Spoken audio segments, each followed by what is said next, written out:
What's going on, y'all? Knicks ROC. This is Knicks ROC back again. I know it's been a long time, but we're here. Definitely back again. Ready to give y'all some quality content. Ready to start the season off right. Obviously the season isn't here yet, but it's right around the corner. I think the first preseason game is on the October 6th, so couple weeks out the way, couple weeks, around the corner. So definitely want to get into some topics and like the main things, that have kind of occurred this season. I mean, this off season, for the Knicks. So definitely want to go and for me, I want to definitely start with the Brunson contract extension. The Brunson contract extension was, very controversial. You had a lot of people who, obviously Knicks fans were very happy, because he didn't take the most that he could have gotten. He could have gotten a lot more, but his mindset was a lot more, team oriented and wanting to keep, even in his last podcast, he mentioned, just the importance of wanting to keep, the camaraderie with his team, and he wanted to at least have this team together for years to come, as opposed to, like in past years, not to bash him, but styles like Melo taking bigger deals, obviously it hamstrung the team, and we weren't able to make better, deals down the line, and it kind of limited our abilities to get other, bigger players. So, I think this is a great move. Like I said, another thing that makes sense, obviously, is with Brunson. He comes from a different background. I just listened to a podcast recently where they talked about, for Brunson is different. He didn't come, for players like Melo. Even Paul Pierce mentioned like, I would have never left so much money on on the table. A lot of these players come from, different backgrounds where setting your family up for success, and and taking that money is obviously a no-brainer, as opposed to Brunson. He comes from a family that has money. He's never had to worry about money, so obviously he looks at money a lot differently. That was a good point that I listened to not too long ago. So it makes sense. I think, like I said, that money's coming back to him for sure. He's definitely gonna get some. He's definitely getting that back in some sort of way. So, and if he wins the championship, then it's we kissing his feet at that point. So it don't even matter. So yeah, that's pretty much my take on it. I'm gonna throw it to John. Oh yeah, so the contract that he signed, he got a 4-year contract extension for $156.5 million. Like what Jordan was saying, most people are claiming this to be controversial because he could have got way more money than that. I think it would have been around, if he was to get a full extension, it would be somewhere around the lines of $250 million or something in that ballpark. Ideally, you're looking at Jalen Brunson, who wants to win NBA games. He wants to win the NBA championship. So that's why he took this contract. Like, he took the contract extension and he took less money because he wants to have the Knicks to be able to have the roster that is going to be capable of winning the NBA championship. So I think Jalen Brunson is not only the best player on the Knicks, this is a great move as a fan because that means you're going to have other assets that can come to the Knicks with this extension that Brunson signed. And ideally, a lot of people, again, coming back to the criticism saying that Brunson could have just ran away and got his bag and this, that, the other. But we're really talking about he signed a contract for 156 $0.5 million for 4 years. That's a lot of money. That's a lot of Obviously, that money. yeah, the Yeah. NBA is a league that is filled with money. A lot of people get a lot of money to play this sport, which it's definitely well granted to a lot of these players.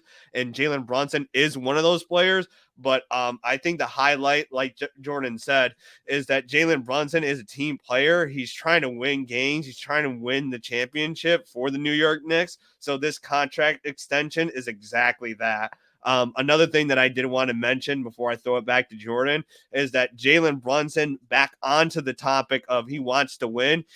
I basically researched what a successful sports players did in like contract extensions. So he looked at Tom Brady and other players who have taken pay cuts to improve their teams. And for those who may not know who Tom Brady is, but Tom Brady was notorious for taking pay cuts so that the New England Patriots could be better. And I think this is the same thing that Jalen Brunson is doing. He's taking a pay cut so that the Knicks can get talented players so that they can be a contender not only in the East, but the entire NBA. So I think this is a good move for not only the Knicks organization, Jalen Brunson, and the entirety of the New York Knicks fan base. And like Jordan said, too, after this extension, he's probably going to sign a max deal and get way more money than he is right now. Like once he goes for that max deal, he's gonna be swimming in cash. But again, I Indeed. like 156 mil. That's still he's still doing pretty good with that. But I'll throw it back to Jordan. Yeah, I know. A lot of people that that's what kind of was getting me too. It's like it's they acting like he taking, 2, 3 million. What I'm saying, he taking that much of a like this is a lot of money. This is a lot of money that he's gonna be getting. Like it's not just this ain't just pennies. So I think people obviously with the caliber. I think that more so speaks to the caliber of player that Brunson is, and the respect now that he's given. So a lot of people look at that as like he deserves a lot more. He should have took a lot more, and I think that just speaks to his hard work, his work ethic, and where the echelon of player he's built himself up to be, and and the names he's been able to to be class with now, at this point. So I think that only speaks to his greatness and continued greatness. Now, I will say, obviously, there might be some potential for, 4 years is a lot of, that's 4 years, what I'm saying, especially for a player like him who, who's a point guard, a small point guard, there is some risk there, so but at the same time, like I said, you got to take risks to get the rewards. You got to take some risks to get some rewards. So, like I said, I think this is a great move for him. This is a great move for the Knicks. Um, and other players you can see, obviously like OG. It's more because I think a lot of people were saying like, oh, he's the highest paid player now on the Knicks. Why? He doesn't really deserve it. Not to say he doesn't deserve, but he does deserve it, but it's like a lot of people were looking like, oh, why did he take so much? But I mean, for a player like OG, I feel like I understand why he took as much money as he did because, you're especially with his injury history and everything like that, he got to secure his bag. I would, but he's the type of player that, he doesn't, there's no ego, with this. So that's another good thing I would say with this move is like it's a lot of camaraderie. There's no egos involved, and nobody is like on at least on the Knicks in general like are mad or saying anything negatively about this move for Brunson. So yeah, that's the Brunson move. I definitely want to move. The second biggest move obviously was the Bridges trade. Obviously the business trade was, a lot of people say, did they give up too much draft capital? Did they give up a much? I think we gave up a decent amount, but like we were just saying, you have to take risks in order to get rewards. I don't know if you have the exact details of the trade, John. Yeah, so so this is what the trade details are. So the Knicks send Moan Bogdanovich and 5 first-round picks to the Brooklyn Nets in exchange for Mikal Bridges. So we're looking at a sharpshooter in Bogdanovich, which we traded Grimes to basically get, and then they sent 5 first-round picks. So Jordan's definitely on track there. So I'll let him continue. So yeah, yeah. So I mean, with that being said, 5 first round picks, that's a big chunk of our, obviously draft capital. We still have some, but obviously it's a lot more weaker than what it was. But when you think about this type of move, and for who it was for, what I'm saying, I'm cashing in every time, every day of the week. What I'm saying, this is Mikal Bridges. They won championships together in Villanova. They played in college together.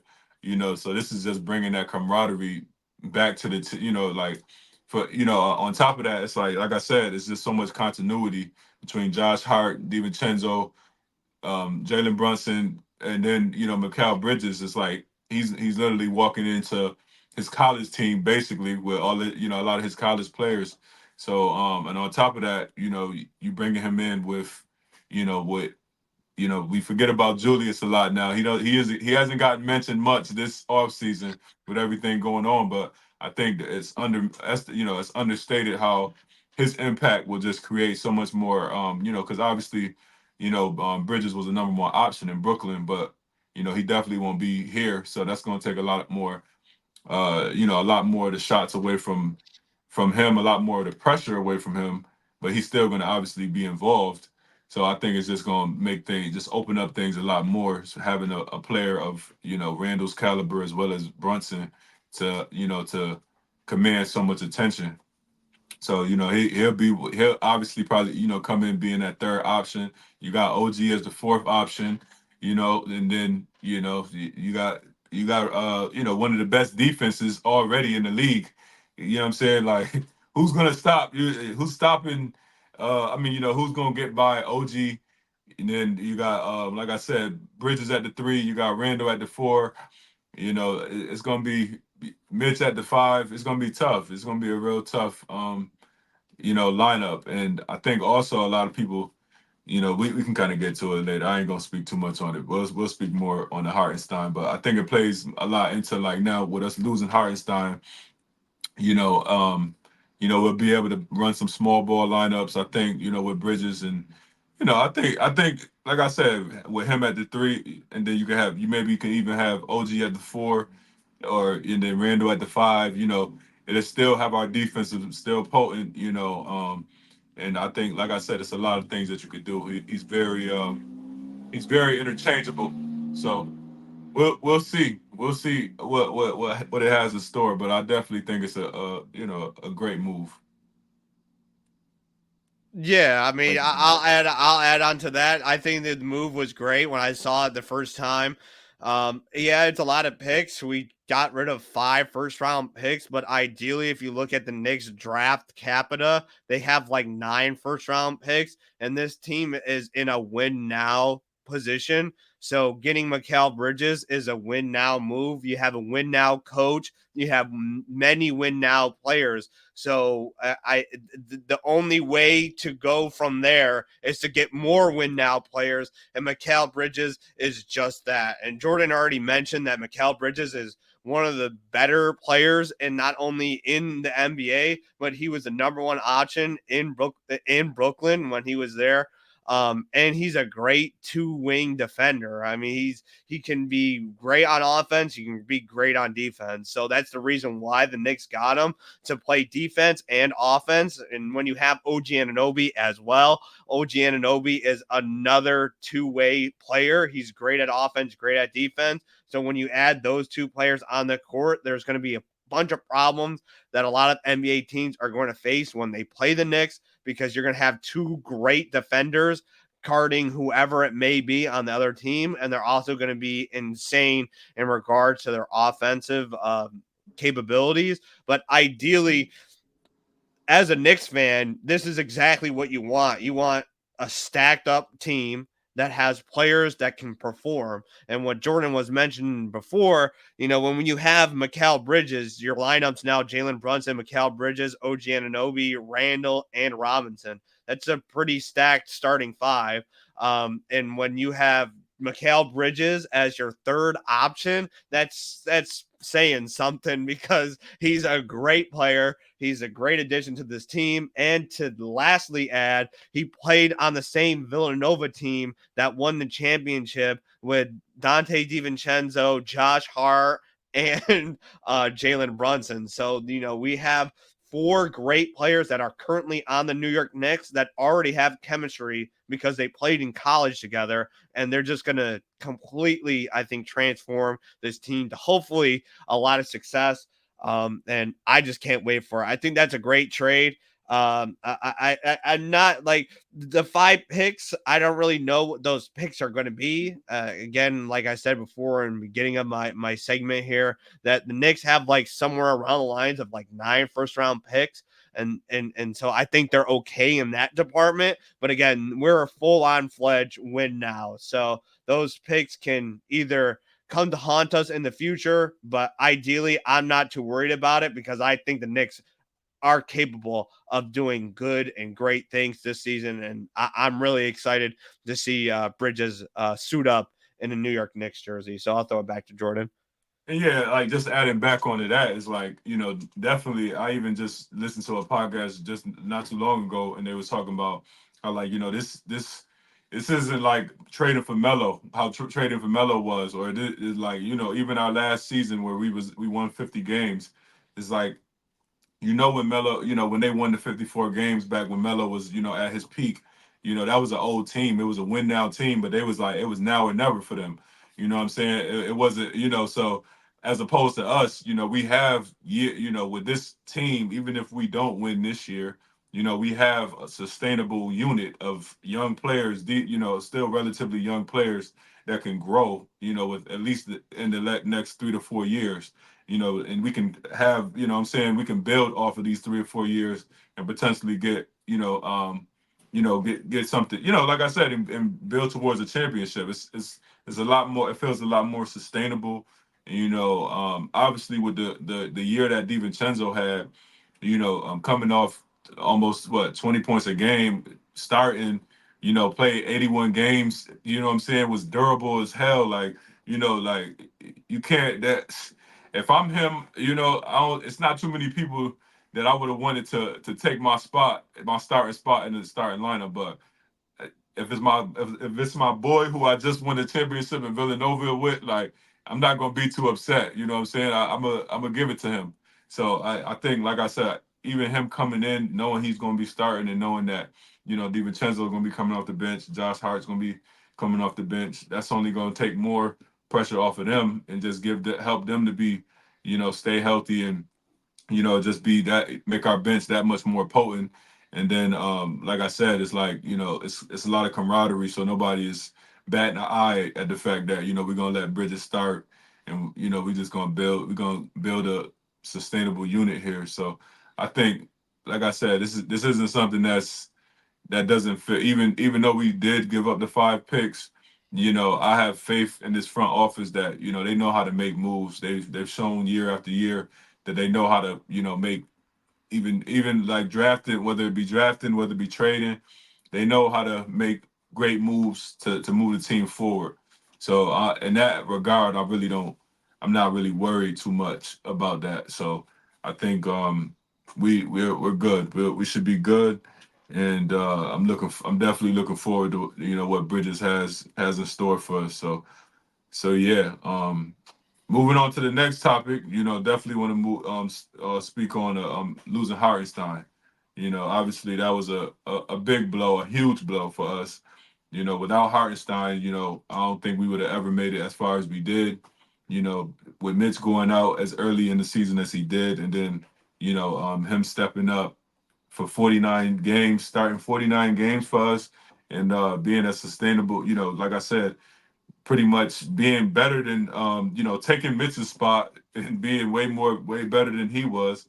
That just shows how just how, like I said, how much of a player he is. And like I said, with him earning that contract, he did almost 60 million a year. you know um you can't beat not 60. Well, how much was it? It's three. I think it was 3 years, 89, Yeah, 80 87. something. Let me look. 3 years, 87. So I mean, 3 years, 87. That's a lot. That's a big chunk of money. Like I said, we only could offer him 4 years and 72, I believe. So, you know, it was a no-brainer. I know a lot of. I was looking and I saw fans saying like, oh, they're gonna boo him. When he, when he comes to the Nick, when he comes to town and stuff like that. I'm like, man, that's a lot of fans, we lead with our emotions. I know how it could be. I've been that fan as well, especially with Randall. With certain players, you can lead with your emotions rather than rather than your brain, at times. So I understand it, but for him to have the season he had and to be able to do what he did and earn the money that he earned, especially being a big man, big men, it's not much of a guarantee for them as far as like, health and longevity. So to see what he did and to see how, like I said, him to be able to get that contract, and I'm happy for him. I hope nothing but the best. Obviously, unless he, obviously in the games they play the Knicks, they got to take that L. But other than that, like I said, I have nothing but respect for him, and I hope nothing but the best. So yeah, that's pretty much it for Yeah, so the contract that yeah, he signed both of was you. 3 years for 87 million for the Oklahoma City Thunder. So my take on Hartenstein, like Jordan said, it's a tough day as a Knicks fan to see him walk away because the 2 years that we had him, he was absolutely sensational. When Mitchell Robinson was out, he definitely stood up and took that responsibility to show that he is a capable starting center and an elite center in the league of the NBA. And he just outperformed all of our expectations, not only as basketball fans, but as Knicks fans. So when Isaiah Hartenstein was in the offseason and it was time to get paid, he goes to the Oklahoma City Thunder, which were the number one team in the West last year, and he gets a payday. So he gets to be on one of the best teams in the NBA, and he gets paid a ton of money. So as someone that's just looking at it logically, it makes 100% sense for Isaiah Hartenstein to take the money and play for the Thunder because not only he's on a great team, he's getting a lot of money. It's hard to see him go as a Knicks fan because he was really helpful when our top player with Mitchell Robinson was out. And he also had a lot of great moments, not only in the playoffs, but just in general as a Nick. So we definitely appreciate his time that he was here. But as thing goes, the NBA is a business, so he just had to get what was his. And then I just wanted to comment on what Jordan was saying. Some Knicks fans really are considering booing Isaiah Hartenstein when he's gonna I guess return to the Garden. I think that's a whole load of crap. That just nonsense. For sure. Ideally, Isaiah Hartenstein put in a lot of work for the Knicks. He was a fan favorite of mine. There's absolutely no way that I would boo him just for being there and choosing a different team. But ideally, yeah, I'm not going to root for him anymore because he doesn't have a Knicks jersey on. But I'm not going to just 100% discount the fact that he had two outstanding seasons with the Knicks, and I'm not gonna boo him for that. That's just nonsense. But yeah, tough break for the Knicks. Right now, we're currently still trying to find a backup center, and hopefully that's sometime soon. But who knows? We'll find out. But that's my take on Hartenstein For, leaving for the OKC Thunder. for sure, man. I respect him for that, and like I said, it's we now obviously I'll be honest now, it leaves a big hole. Now we can speak a little bit on that, but just going back to what I was even mentioning earlier about maybe running small ball lineups, because now, obviously we're really dependent on just Mitch and Precious, at this point in time. So, I know we have like the guy Huck Porty, and he's a two-way contract, and then we also have Sims. But obviously I we'll see. I mean, we know Thibs though. He only trusts. You have to get within that circle of trust for him to really give you the minutes that you want. So, you really got to prove yourself. So, we'll really see what happens maybe in preseason and who might stick out. As far as like maybe a potential second option. But obviously, I'm thinking they're gonna just at this point in the game, they haven't made any other moves, so I think they're just gonna thug it out and go with Mitch and Precious. But also another possibility I've been hearing is like I said, potentially doing more small ball lineups. Like at one point we even did that in the Philly series where what is it? OG was playing what power forward at one point. He did an admirable job. So I think there is definitely and then putting Randall at center. I think that has the potential to be something, especially with Bridges, and then you could throw you could throw DiVincenzo in there, you could throw Hart in there, and then have Jalen at the one, of course. So I think they can figure out some things, and that's another reason why even though we lost, Hartenstein, maybe like this, like I said, Bridges might be a blessing in disguise for us in another aspect, and he might, he honestly might force Tibbs to make, to get a little more creative as opposed to just trying to run with, obviously Mitch and, Precious. So yeah, we'll see how that goes, but. So yeah, the last but not least, obviously never least, topic is my guy Randall. I've been hearing a lot of slander about my guy. I ain't gonna lie. At this point in the game, I'm gonna be honest with you, man. I'm a Randall fan.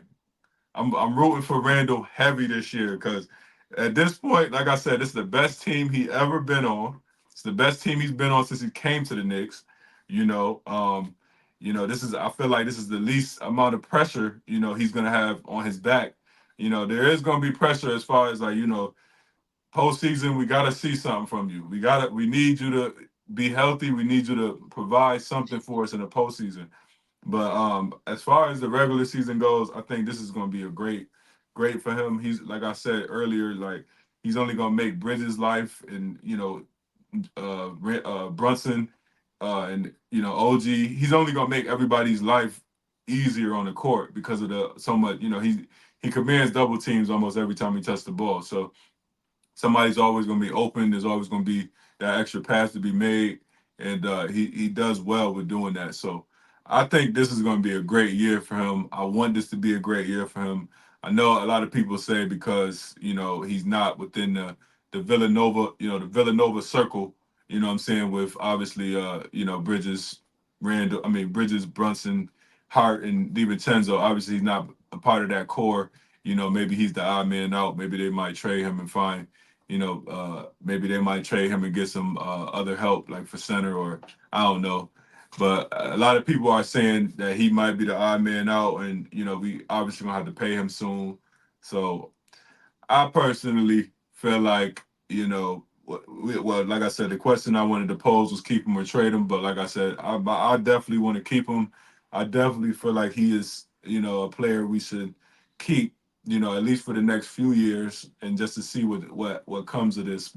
I definitely would say this year, at the very least, let's see, what he can do with this core, healthy, especially because even last year, we can talk about it all we want, but the Knicks were obviously hobbled last year.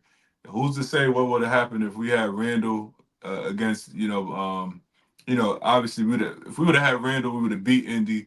Who's to say we couldn't have beat Boston, with a healthy Randall and obviously a healthy everybody else started just just a healthy team in general. That team last year, like, just makes it. Let's say they was healthy. I think we definitely had an opportunity to beat Boston. So this team this year, in my opinion, is it's arguable. A lot of people say it's arguable because with losing Hartenstein, we might be maybe just as good as we were, or if not, like I said, we might not be as. I don't know. A lot of people say that with the heart, they put a lot of stock into the losing us losing Hartenstein. So we'll see. But I really want to see what happens with Randall, and I really want to see at least if we can keep him for this year and see what he can do, and then maybe make a decision from there. But I don't want to I don't want to throw in the towel yet. But I'll throw it to you. All right, yeah. So that's actually shocking coming from our Yeah, podcast because we are either Randall's number one fan or his number one hate group. So for sure. for me, I'm definitely on the same page with Jordan here.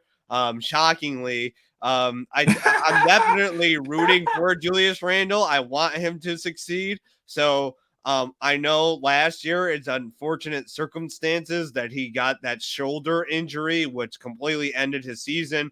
And if we did have Julius Randle, we guaranteed would probably have gone further in the playoffs than we did without him. He's our second best player. So when you lose your second best player and what we lose him in January, it's gonna cause a lot of issues and throw a fork in the entire operation when you lose your second best player.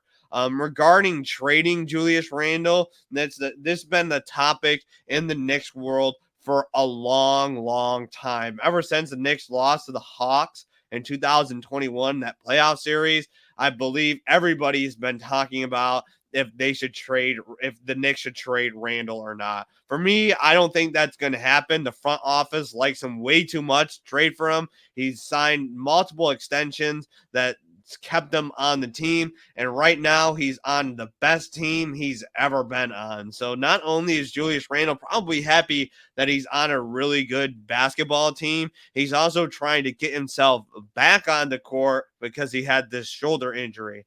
I do want to mention though, Julius Randle is going to take probably a little bit to get back to being a elite player or an all-star player. Last year, he came off of that injury he had in the prior season, and it took him a little bit to get going. I think that's exactly what's going to happen this year. He's going to take a little bit to get his footing, but the other players that are on the Knicks are definitely going to get him to where he needs to go. And as the season progresses, if everybody's on the same page, firing on all cylinders, I think the Knicks are going to be a really, really good team. And I do genuinely think that if Julius Randle is playing really good basketball, the Knicks are one of the hardest teams to play against because when Julius Randle is on his game, he's not only really hard to guard offensively, but he's also a really good rebounder and a defender. So, I know we are always like on and off with Julius Randle. It's like Yeah. it's like this love and hate relationship. He's either amazing and you want to buy every ounce of merchandise that he has, or he's absolutely horrible and you want him to be gone from the team forever. But I think this is definitely a staple year for him because last year you can't really blame it on him because he missed the playoffs. He got a shoulder injury, so he missed the entire thing. But when he showed up in the postseason for the times that he has played in the Knicks playoffs, he definitely hasn't showed up. So if the Knicks are to get to the postseason, this is his year to prove that he's worth it. But that's my take on Randall. But yeah, I mean, for me, I think, like I said, bro, it's like it's a lot more.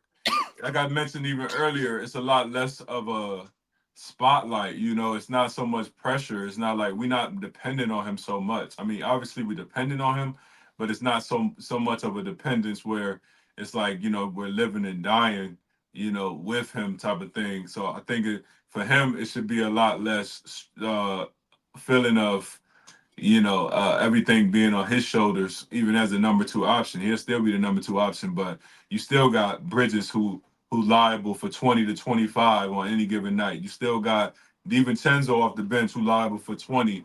You got Josh Hart. He gonna come in and he gonna muck things up. You got Brunson, he good for 40 to 50.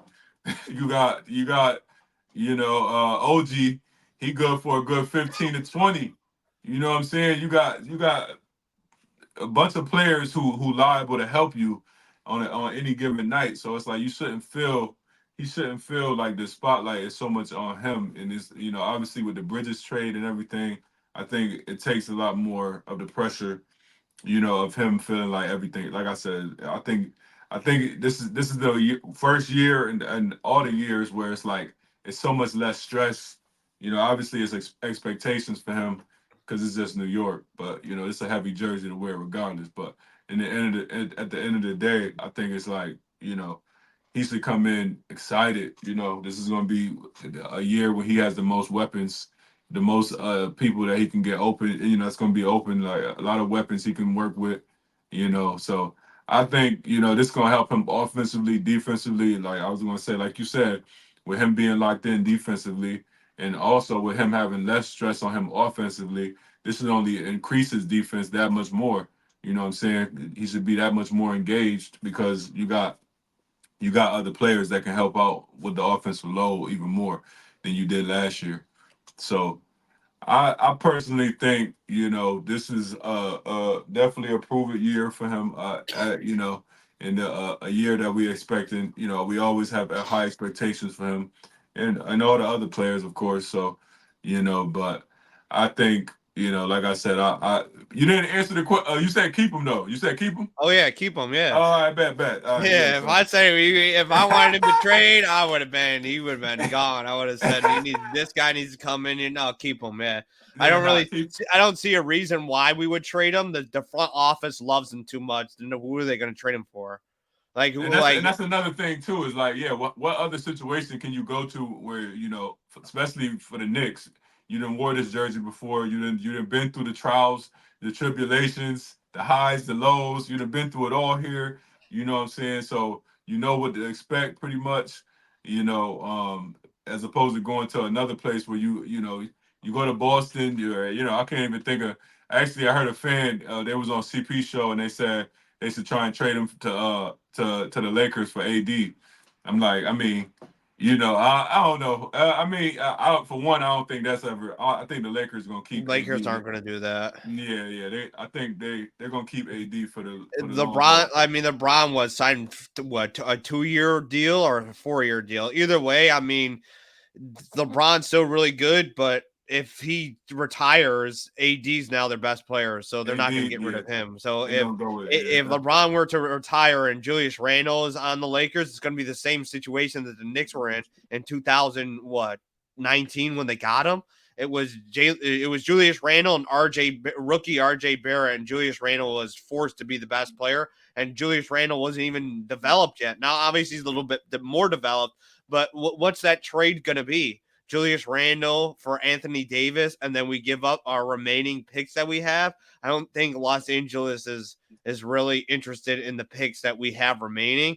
Plus, if they're going to make a deal with the Knicks, it's going to be some valuable player that most every Knick fan is not going to get rid of. I mean, Yeah. ideally, if you're going to get a talented player in Anthony Davis, who is one of the best players in the entire league, you're going to have to add somebody like DiVincenzo or Josh Hart in that deal with Randall just to even get him.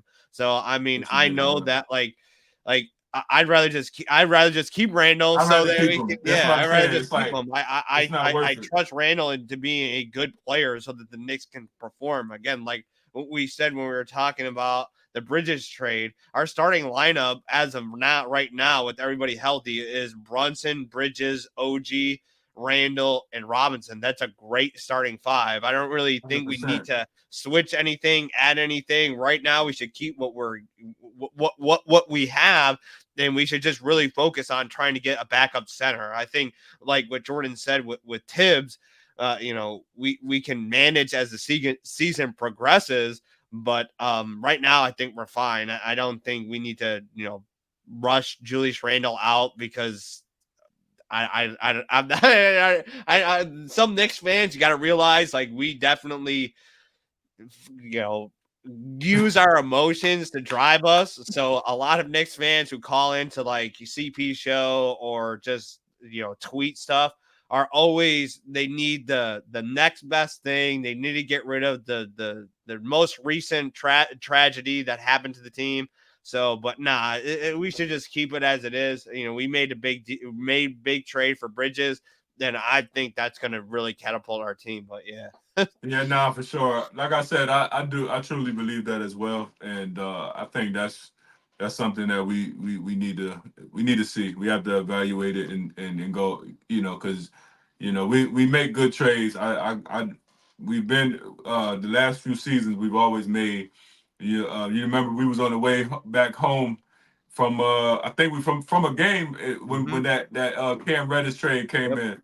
You know what I'm saying? Like they make trade. They're gonna make some sort of mid-season trade. They always do.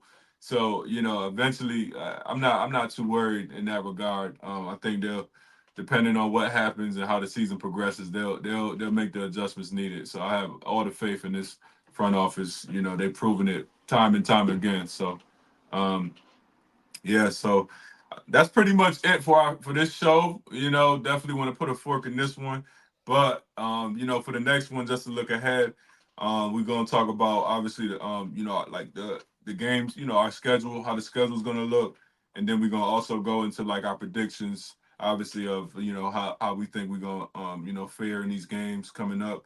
First couple, the first at least the first 10, and then we're gonna also talk about like the 9-man rotation and what we think the rotation should be, or maybe if the rotation might need to be expanded or whatever. We'll talk about give our takes on everything. So and whatever else, whatever other news might come about, we'll definitely be speaking on in the coming show. But definitely glad to be back. Glad to be back working. We definitely gonna be consistent. Way more consistent than we were the last time, giving y'all great content. Definitely coming back with the memes. Definitely once the season start, we're gonna Yep. definitely get crazy with the memes. And yeah, I'm definitely excited. So, you know, let's keep it going. But yeah, any last words, my guy? Yeah, so we consistency is key. So definitely look forward to having the show be more consistent as the season's going to be coming around the corner here in a few months. Jordan and I are going to obviously do the show that you're watching right now, and we're also going to be trying to do short videos. I'm not sure if I'm going to be doing every single post game reaction like I did previously before our hiatus, but I'm going to be definitely putting in the work, doing something around the lines, and then obviously we're going to get Jordan's glorious memes. Yeah, But what we was gonna say, we was probably I was thinking maybe, we definitely could start doing maybe like at the end of the season. I mean not the end of the season, at the end of each week, depending on how the week goes, we'll just do it, speak, obviously just talk about how we went, what I'm saying, like right, what our yeah, record was for the for that week, and hmm what went well, what didn't, right, yeah. that way it's not so crazy, obviously, Right. but Yeah. We're definitely going to cook up some ideas. we're So gonna stay cook. tuned. We're glad to be back. I love doing this show. I love talking Knicks. So, stay tuned. Make sure you subscribe, like everything, and we'll catch you in the next video. Yes, sir. Peace. All right. Y'all have a Peace. good one.